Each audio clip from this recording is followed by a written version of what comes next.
The idea for the restaurant came from when my business partner Danny and I, we were sitting in a restaurant and we wanted to order another drink, and we thought we couldn't catch a waiter's attention. Wouldn't it be great if I could just reach down, touch the table, and my next drink would arrive?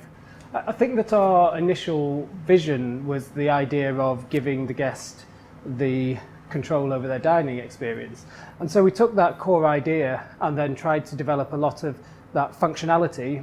So the most obvious thing that makes Inamo unique is our incorporation of technology into the restaurant environment.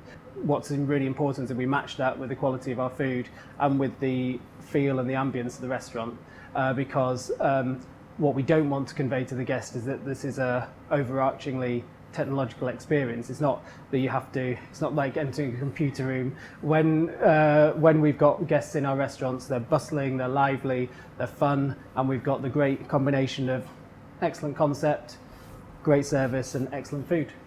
We get regular online reviews, and we also have little feedback cards that we give to the guests at the end of every meal, so we get regular comments. And it's very gratifying that the majority of those are very good. I mean, this restaurant's been in Soho for 7.5 years, and you don't stick around in central London unless you've got good, getting good feedback from the guests, because there's a very high turnover of restaurants. Actually, we had our 2 busiest weeks ever at this restaurant in 2 of the 3 last weeks, which shows you that even after 7.5 years, that the amount of interest and